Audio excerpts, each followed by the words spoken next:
करते समय, तुलसी को जल चढ़ाते समय, अभिषेक पूजन करते समय, घर में आप पूजन कर रहे हैं उस समय पर तुलसी को जल चढ़ा रहे हो, उस समय पर पीपल की पूजन कर रहे हो, उस समय पर बेलपत्री का पूजन कर रहे हो, उस समय पर आंवले का पूजन कर रहे हो, उस समय पर या कोई पूजन भजन आप कर रहे हैं उस समय पर दरवाजे पर अगर 3 सामने खड़े हो जाते हैं तो ये समझ लेना कि आपकी पूजा को भगवान ने स्वीकार कर लिया।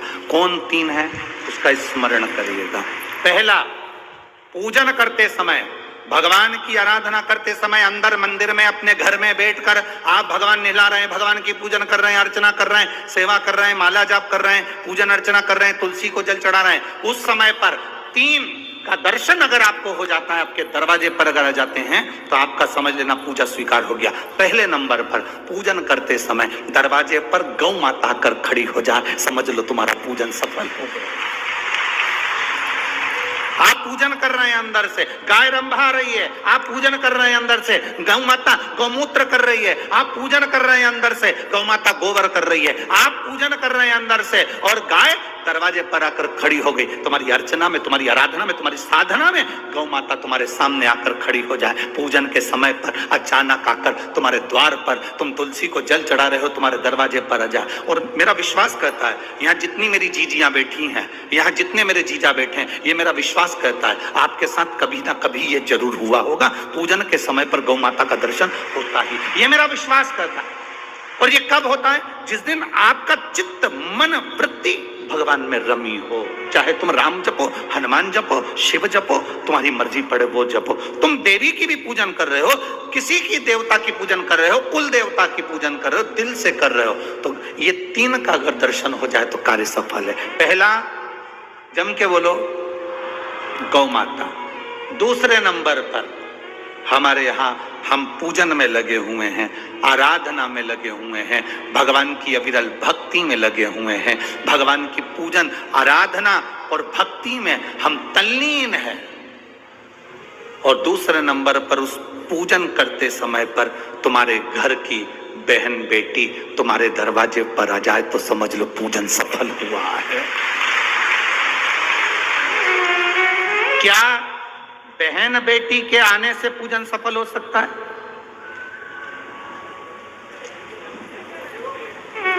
कहां लिखा हुआ है महाराज जी?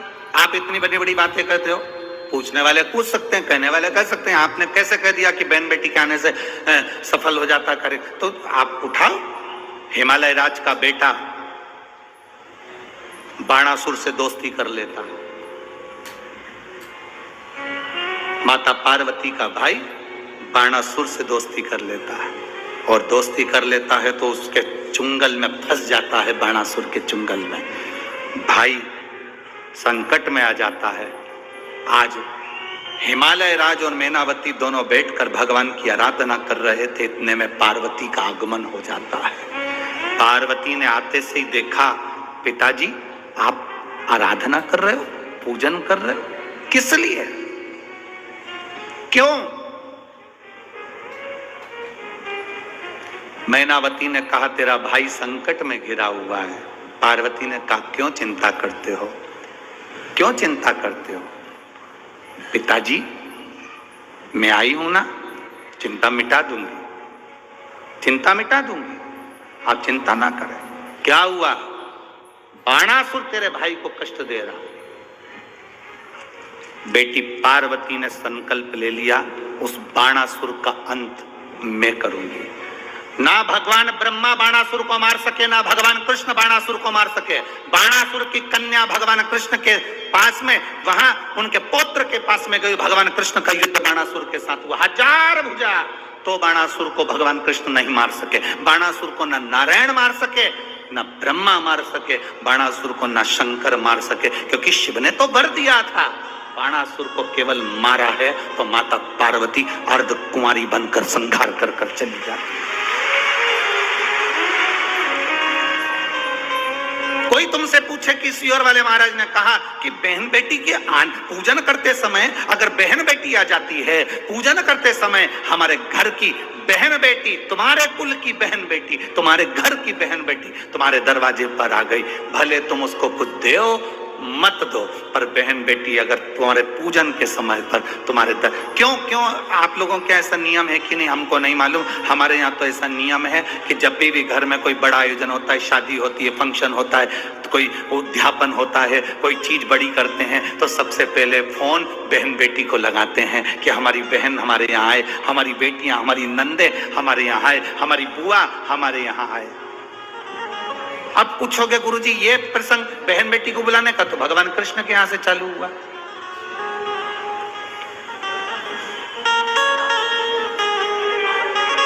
नंद बाबा की कितनी बहन थी? 2, नंदा सुनंदा। नंद बाबा की 2 बहन थी।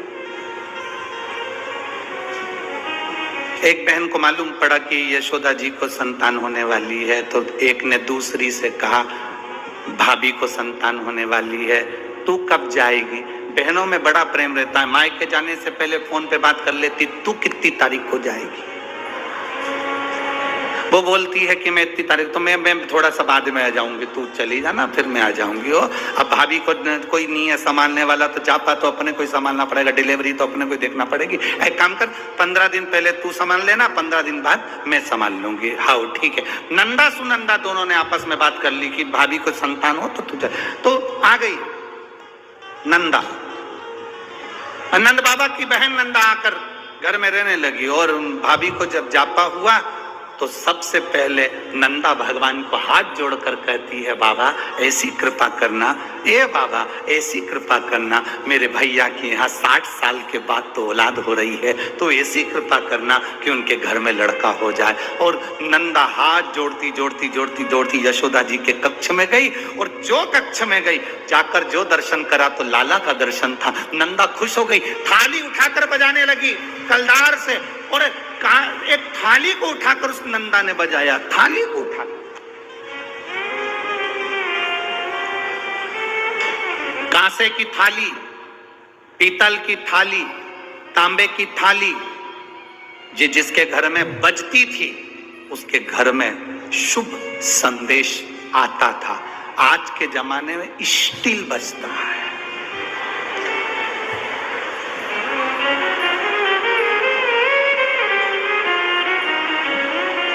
अब तो स्टील भी गया, प्लास्टिक, अब वो बचता है। जिसके घर में तांबे की थाली, पीतल की थाली, कांसे की थाली, इसलिए मंदिर में आप लोग, हम लोग तो कहें आप लोग मंदिर जाते होगे तो मंदिर में जो घंटाल बंदे रहते हैं वो तांबा, पीतल और उस कांसे के बंदे रहते हैं, उसको लकड़ी से बजाते हैं। क्यों बजाते हैं? उसका कारण क्या है? उसका कारण क्या है? जितने लोग आरती में सम्मिलित होते हैं, तांबा, पीतल, कांसा मंदिर में इसलिए बजाया जाता है, जितने लोग आरती में आए हैं इनके घर में खुशियां प्रवेश कर जाए, इनके घर में भी आनंद की अनुभूति हो जाए। अब आजकल के जमाने में तांबा, पीतल, कांसा बजाते नहीं है। आज के जमाने में तो जरा सी देर में बस बच्चा हुआ है, सूचना मिल गई, बैंड बाजा बजवा दो, ढोल नगाड़े बजा। नंदा ने थाली बजाई थी और फिर आवाज आई थी, नंद घर आनंद, नंद घर आनंद भयो। फिर आवाज आई,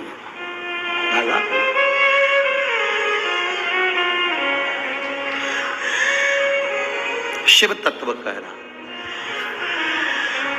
पूजन करते समय, भजन करते समय, स्मरण करते समय, आराधना करते समय, भगवान को भजन करते समय, तुलसी को जल चढ़ाते समय, अगर ये 3 का आना तुम्हारे दरवाजे पर हो जाए, समझ लो तुम्हारा पूजन सार्थक हो गया, तुम्हारा भजन सार्थक हो गया। भजन सार्थक।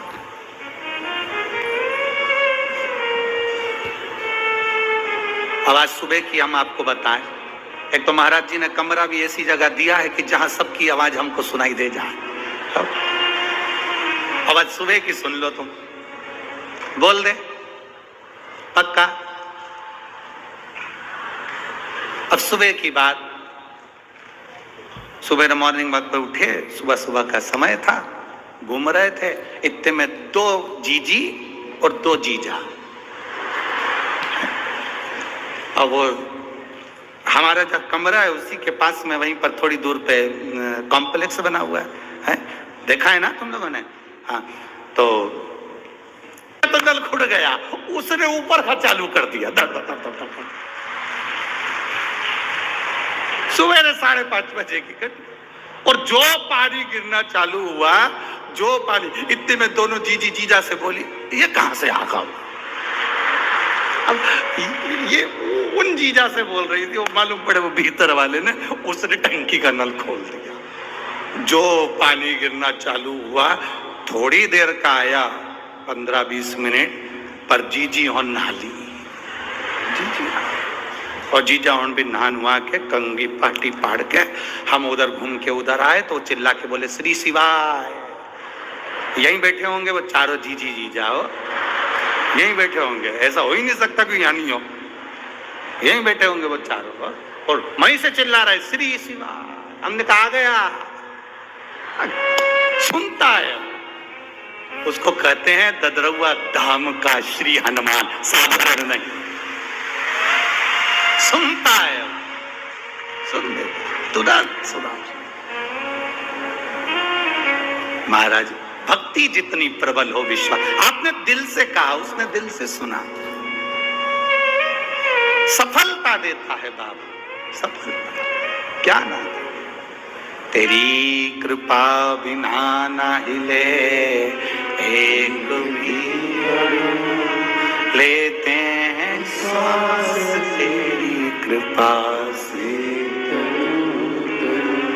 पूजन करते समय, भजन करते समय, स्मरण करते हुए, नाम जाप करते हुए 3 का दर्शन हो जाए, तुम्हारे दरवाजे पर आ जाए, जीवन की सफलता मानना, पूजन सफल मानना। पहले नंबर पर जम के बोलो गौ माता, दूसरे नंबर पर बहन बेटी, और तीसरे नंबर पर हैं संत गुरुजन, जो निष्कपट भाव के, जो तुम्हारे दरवाजे पर कुछ मांगने नहीं आए हैं, जो मांगने आए हैं वो नहीं।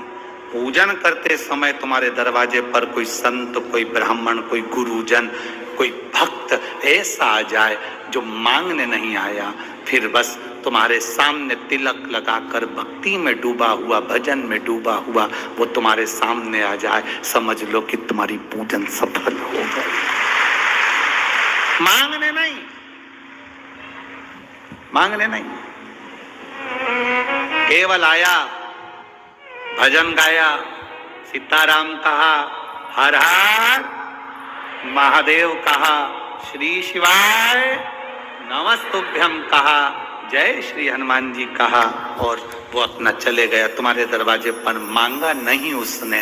असली संत तुम्हारे दरवाजे पर गुरुजन, ब्राह्मण जन, भक्त जन, कोई भगवत प्रेमी तुम्हारे दरवाजे पर दर्शन हो जाए पूजन के समय पर, समझ लो कि उसने स्वीकार कर लिया।